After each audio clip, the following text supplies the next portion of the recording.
बच्चों, कल lecture first में हमने प्रत्यावर्ती धारा के बारे में बताया। तो हमने क्या बताया था कि जब किसी कुंडली को, कॉइल को किसी बाहरी चुंबकीय क्षेत्र में घुमाते हैं तो उसमें एक विद्युत वाहक बल प्रेरित हो जाता है। तो उसको हम यही सूत्र दिखाए थे। आप लोगों का समय बचाने के लिए हम पहले से लिख दिए हैं। तो यही सूत्र हमने दिखाया था। प्रत्यावर्ती विद्युत वाहक बल की बराबर E0 साइन ओमेगा टी। उसी तरह आप दो और सूत्र प्राप्त कर सकते। प्रत्यावर्ती वोल्टेज V बराबर V0 साइन ओमेगा टी और प्रत्यावर्ती धारा I बराबर I0 साइन ओमेगा टी। अब E0 क्या था बच्चों? प्रेरित विद्युत वाहक बल का सबसे शिखर मान, अधिकतम मान। उसी तरह V0 क्या है? प्रत्यावर्ती वोल्टेज का शिखर मान। और I0 क्या है? प्रत्यावर्ती धारा का शिखर मान। आपको हम कल बताए थे कि जब कुंडली को किसी सर्किट से जोड़ देंगे तो उसमें धारा बहेगी कुंडली के आधे चक्र में एक दिशा में और अगले आधे चक्र में एक दिशा में, तो उसको प्रत्यावर्ती धारा कहते हैं।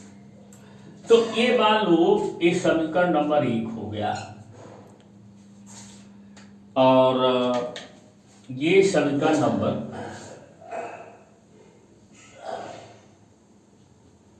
2 हो गया और एक समीकरण नंबर 3 हो गया। अब बच्चों डाउट होता है थोड़ा सा आपको कि ये विद्युत वाहक बल और वोल्टेज अलग अलग क्यों रखा गया है। दरअसल आप जब डायरेक्ट करंट पढ़ते थे, सेल वाली जो धारा पढ़ते थे, तो आप कहते थे ना कि जैसे एक सेल लगा देते हैं तो और किसी बाहरी प्रतिरोध जैसे बल्ब वगैरह में सेल जोड़ देते हैं, तो अगर 10 वोल्ट की बैटरी से हम जोड़े हैं तो विद्युत वाहक बल हो गया 10 वोल्ट। अब उसका कुछ भाग बैटरी में ही खर्च हो जाता था। तो मान लीजिए 2 मिनट के लिए कि 0.5 वोल्ट बैटरी में खर्च हो गया, तो बचा कितना? 9.5 वोल्ट। तो 10 वोल्ट में से 10.5 वोल्ट बैटरी में खत्म हो गया, तो 9.5 वोल्ट बाहरी बल्ब में विभवांतर रहेगा। तो ये विद्युत वाहक बल हो गया 10 वोल्ट और वोल्टेज हो गया बाहरी सर्किट का 9.5 वोल्ट। उसी तरह से जब कुंडली को आप चुंबकीय क्षेत्र में घुमाते हैं तो कुंडली में भी प्रतिरोध होता है। तार से ही न बनती है, कुंडली में प्रतिरोध होता है। तो जितना वोल्टेज उसमें पैदा होता है, संपूर्ण जो पैदा होता है, वो तो विद्युत वाहक बल है।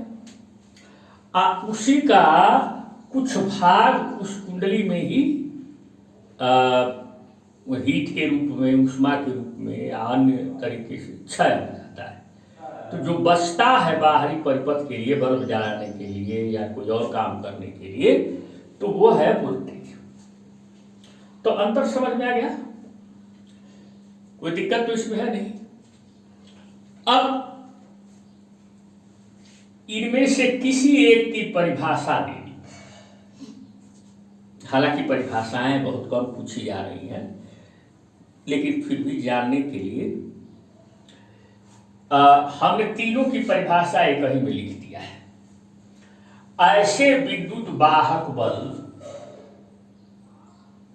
वोल्टेज, धारा को जिसका परिमाण व दिशा समय के साथ बदले तथा एक निश्चित समय के पश्चात उसी दिशा में उसी परिमाण के साथ उसकी पुनरावृत्ति। प्रत्यावर्ती विद्युत वाहक बल, प्रत्यावर्ती वोल्टेज, प्रत्यावर्ती धारा कहते हैं। अब इसमें सब में तो एक ही है, सभी समय पर निर्भर करते हैं। जैसे विद्युत वाहक बल का अधिकतम मान E0 है तो वोल्टेज का अधिकतम मान V0 है, धारा का अधिकतम मान I0 है, सभी t पे निर्भर करते हैं, समय t पे निर्भर करते हैं। अब इसे प्रत्यावर्ती विद्युत वाहक बल की परिभाषा देंगे तो ये देखो, ऐसे विद्युत वाहक बल को जिसका परिमाण व दिशा समय के साथ बदले तथा एक निश्चित समय के पश्चात उसी दिशा में उसी परिमाण के साथ उसकी पुनरावृत्ति हो, प्रत्यावर्ती विद्युत वाहक बल कहते हैं। ये हो गया। उसी तरह से प्रत्यावर्ती वोल्टेज का परिभाषा देनी हो तो कहेंगे कि ऐसे वोल्टेज को जिसका परिमाण व दिशा समय के साथ बदले तथा एक निश्चित समय के पश्चात उसी दिशा में उसी परिमाण के साथ उसकी पुनरावृत्ति हो, प्रत्यावर्ती वोल्टेज कहते हैं। प्रत्यावर्ती धारा को तो ऐसे धारा को ऐसे की जगह पे ऐसी कर दीजिएगा, तो ऐसी धारा को जिसका परिमाण व दिशा समय के साथ बदले तथा एक निश्चित समय के पश्चात उसी दिशा में उसी परिमाण के साथ उसकी पुनरावृत्ति हो, प्रत्यावर्ती धारा कहते हैं। तो तीनों को इसी तरह से हम लोग परिभाषित करते हैं। अब सवाल उठता है कि प्रत्यावर्ती धारा से संबंधित कुछ जरूरी परिभाषाएं हैं जिनके बारे में आपको जानना है। अब देखिए, सबसे पहले तो शिखर मान शिखर मान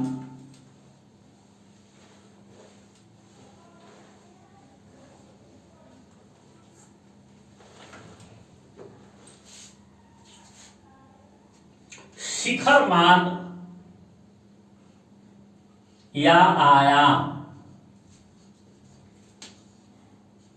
शिखर मान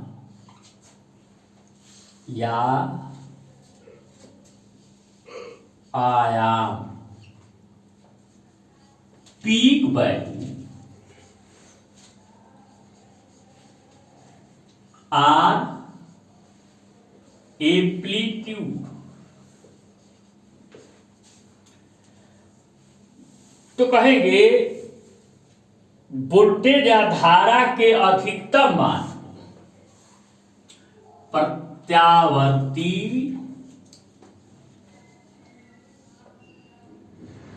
वोल्टेज या धारा के अधिकतम मान को शिखर मान कहते हैं।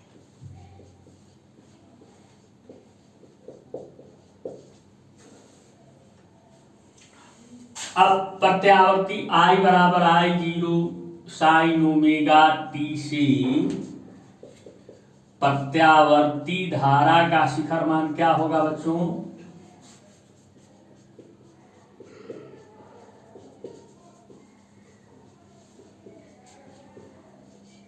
आएगी। ठीक है। इसी तरह से V बराबर V0 साइन ओमेगा टी से प्रत्यावर्ती वोल्टेज का शिखर मान क्या है? V0। अब प्रत्यावर्ती वोल्टेज या धारा का शिखर मान या आयाम तो आपको समझ में आ गया। अब दूसरी चीज है आवर्तकाल। आवर्तकाल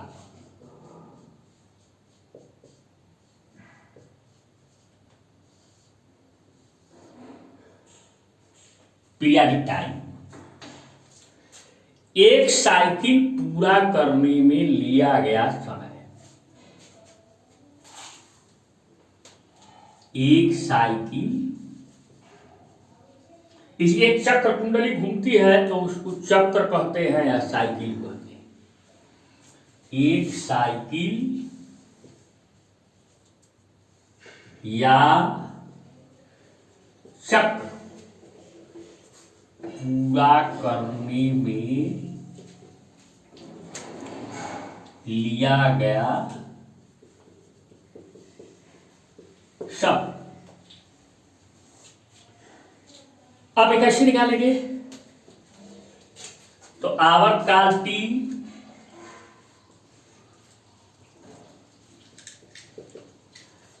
एक चक्र में घूमा गया कोण बता कोणीय वेग। तो एक चक्र में कितने कोण से घूमेगी कुंडली? 2 पाई। और कोणीय वेग कितना हुआ बच्चों? ओमेगा। अब आप कहेंगे कि चक्र कहां से शुरू होगा? अरे जहां से शुरू करेंगे वहीं से चक्र मान लेंगे। T बराबर 0 से नहीं कोई जरूरी है, जहां से शुरू करेंगे वहीं से चक्र मानेंगे। यानी इतने समय के बाद कुंडली कहीं से शुरू मान लीजिए घूमते हुए, और उसमें इतना समय के बाद देखेंगे तो धारा और विभव का मान वही होगा जो शुरुआत में था। जैसे देखो, इसे देखो, समझने के लिए थोड़ा सा इसको ऐसे भी कर सकते हैं।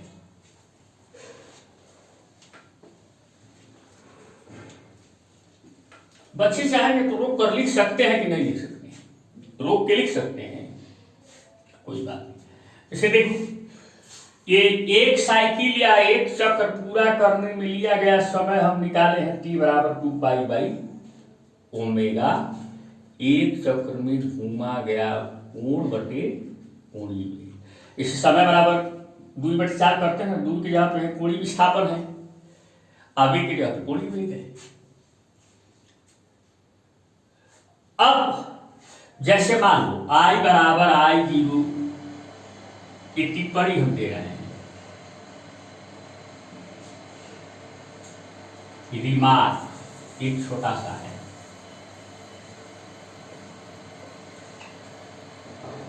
जैसे प्रत्यावर्ती धारा का मान है I बराबर I0 sine omega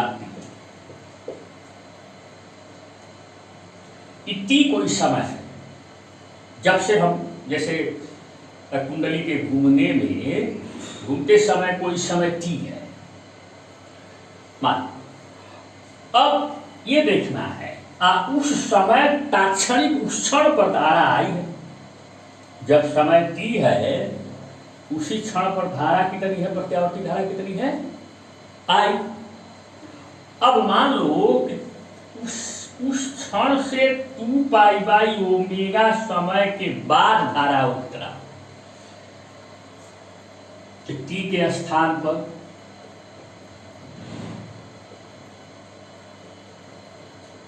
T plus 2 pi by omega रखो।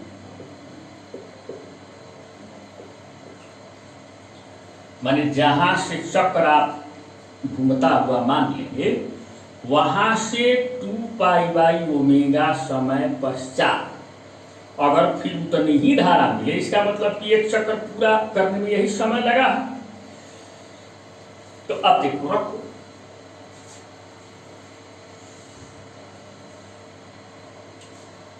I बराबर I0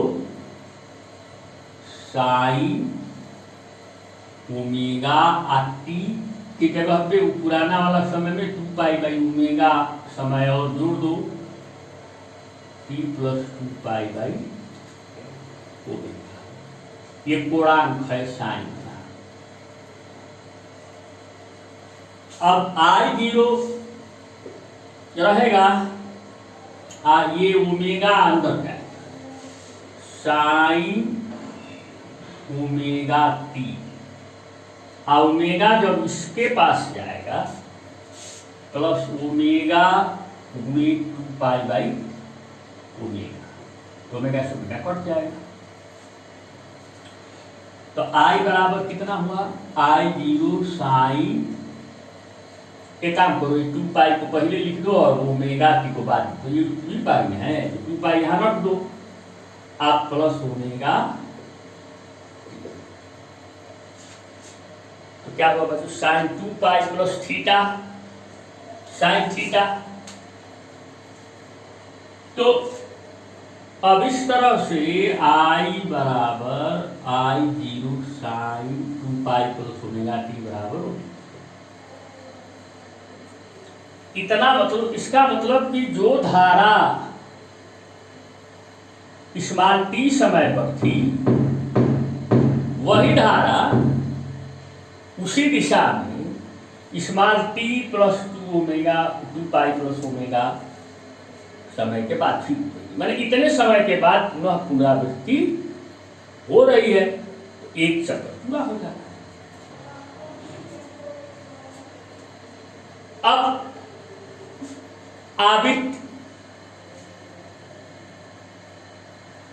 आवृत्ति,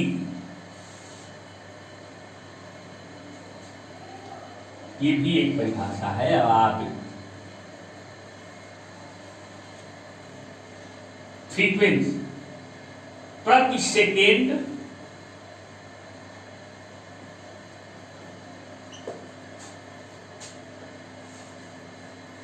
साइकिलों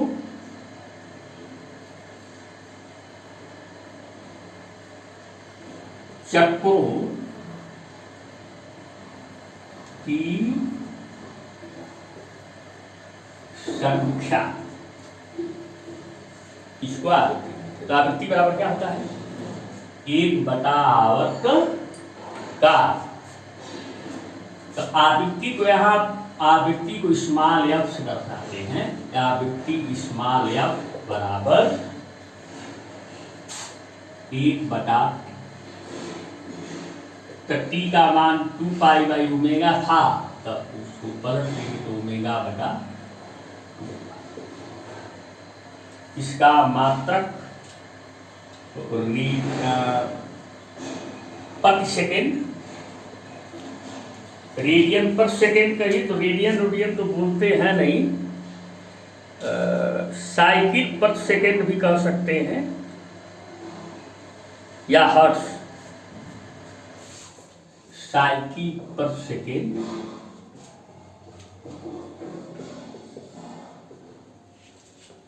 या हर्ट्ज।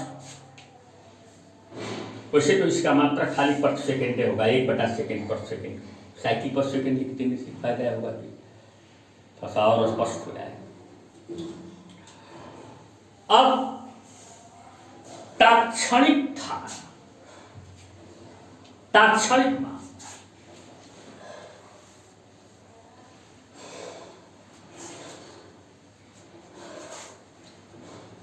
तात्क्षणिक मान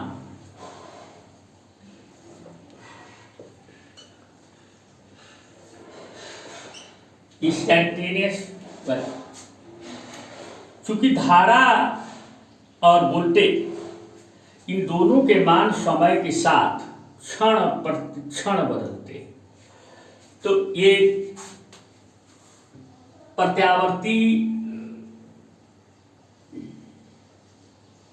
धारा का क्षण t पर तात्क्षणिक मान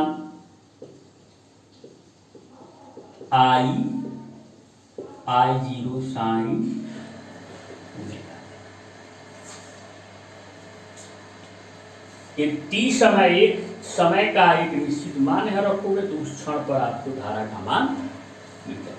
इसी तरह प्रत्यावर्ती वोल्टेज का तात्क्षणिक मान वोल्टेज का तात्क्षणिक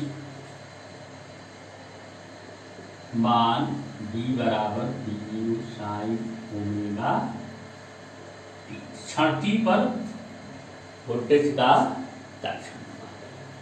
अब एक आता है काला, ये बड़ा महत्वपूर्ण है। फेज बड़ा महत्वपूर्ण है। कहते हैं कलाकार, माने जो परिवर्तन के लिए जिम्मेदार हो। V बराबर V0 साइन ओमेगा t या I बराबर I0 साइन ओमेगा t में कलाकार कौन है, किसके वजह से वोल्टेज और धारा बदल रहा है? इस साइन के पूर्णांक के।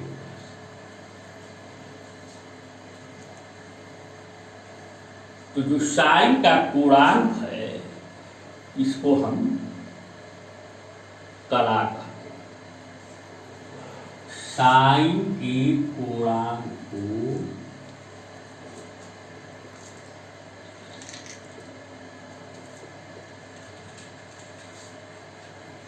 कला कहते हैं।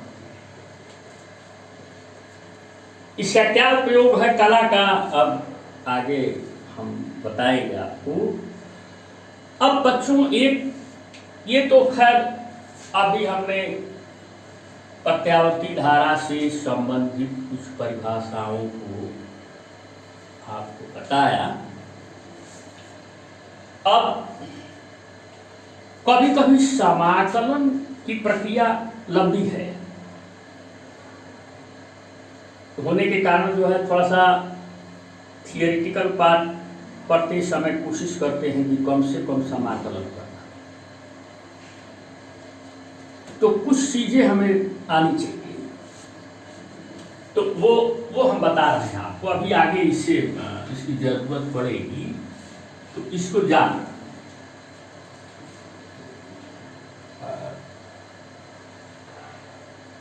कोई अवजाहट घबराहट नहीं, जैसे क्लास में चलता है वैसे ही मैं पढ़ा रहा हूँ, क्योंकि ये उन बच्चों के लिए बनाया जा रहा है जो क्लास फीस नहीं कर पाए और सेल्फ स्टडी करें। देख, एक तो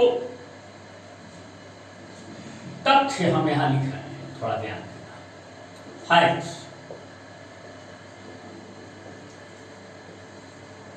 पहला तथ्य है, इसकी बड़ी जरूरत होती है। एक चक्र की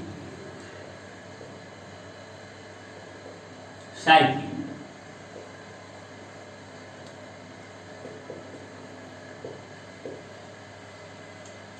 किसी भी कोण थीटा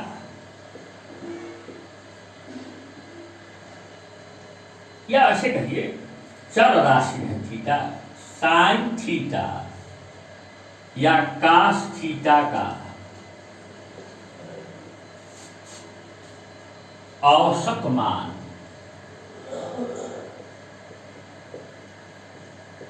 शून्य होता है।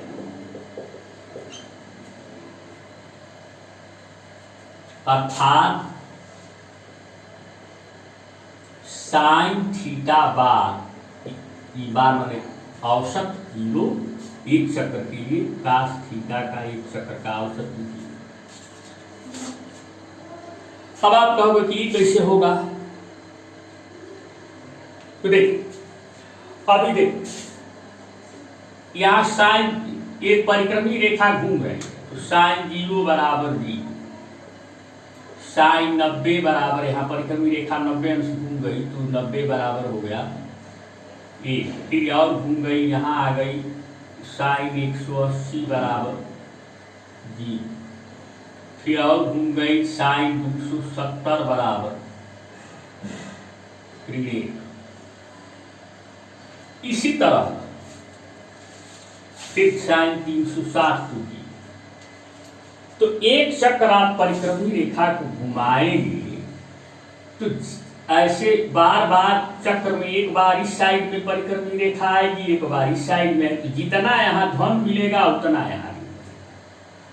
तो हर बिंदु पर मान बराबर, जैसे यहाँ देखिए 1 है तो इधर भी 1 है, फिर घूम के एक चक्र में एक बार इस पार उस पार तो दिवे करेंगे, और सारे मानों को जोड़ देंगे तो क्या हो जाता है, शून्य हो जाता है।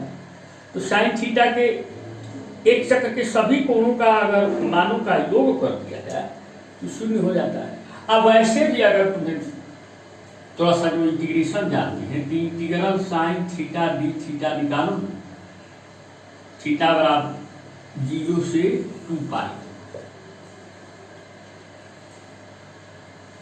तब भी हो जाएगा। देखो 0 आ रहा है, 0 से 2 पाई, 0 इंटीग्रेशन का कास थीटा का भी दोनों समाकलन ठीक से जानते हैं। तो ये सब चीजें हैं। एक चक्र के लिए साइन थीटा या कास थीटा का औसत मान 0 होता है। अब दूसरी एक बात और है, ये तो आपको समझ में आ गया, समझना है या थोड़ा बहुत जानकारी आपको है। दूसरा एक तथ्य है, एक चक्र की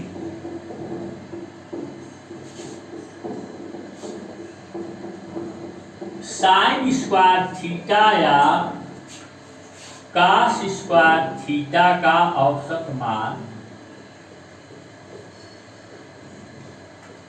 1/2 होता है।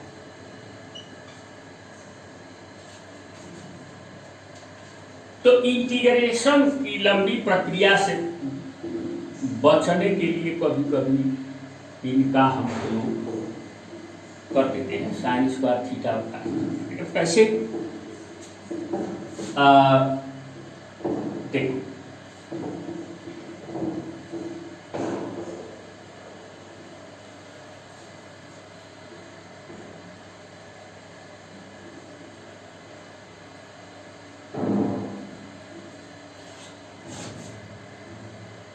अगर प्रमाण है कि जरूरी नहीं है, लेकिन आप के मन में एक जिज्ञासा तो रहेगी, कास 2 थीटा बराबर 1 - 2 साइन स्क्वायर थीटा बराबर 2 कास स्क्वायर थीटा -1 प्रमाण यहाँ। तो पहले इसको और इसको, तो कास 2 थीटा बराबर 1 - 2 साइन स्क्वायर, इसको इधर लेते आओ, 2 साइन स्क्वायर थीटा 1 - कास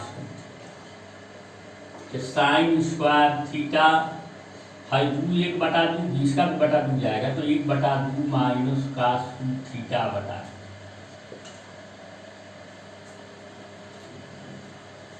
अब एक चक्र के लिए औसत मान हमें साइन स्क्वायर थीटा का लेना है, तो साइन स्क्वायर थीटा का एक चक्र के लिए औसत मान साइन स्क्वायर थीटा बार, तो 1/2 तो कभी बदलेगा नहीं है, किसी एक 2 थीटा हो चाहे कोई भी कोण ही है, कास के आगे कोणांक है, तो कास 2 थीटा कास का औसत लेके बता देते। तो औसत लेंगे तो 1/2 और माइनस एक चक्र, किसी भी कोण के कास का एक चक्र के औसत मान 0 होता है, 0/2, ये तो 0 हो जाएगा, बच गया 1। इंटीग्रल से भी हम निकाल सकते हैं। इसी तरह से अब एक बार ये लो, कास 2 थीटा बराबर 2 कास स्क्वायर थीटा -1, तो इसको इधर कर दो, कास 2 थीटा + 1 बराबर 2 कास स्क्वायर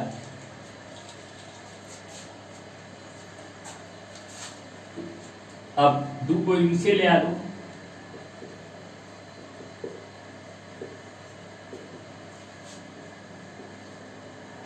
तो काश स्क्वायर थीटा काश थीटा प्लस 1 बता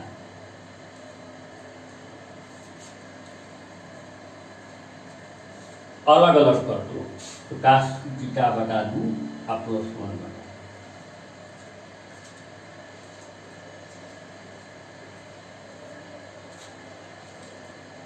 अब एक चक्र का औसत मान काश स्क्वायर थीटा बार काश थीटा बार बता दूं, ये किसी भी कोण के काश का औसत मान एक चक्र का 0 होता है, ये भी हो गया। तो हालांकि यहाँ पर बहुत जरूरी नहीं था ये, लेकिन अक्सर बच्चे समाकलन की प्रक्रिया से बचते ही हैं, जहां बहुत जरूरी हो वहां समाकलन तो करना है। लेकिन इन 2 चीजों को जानने पर हमें बहुत सी समाकलन के मामलों से बचाव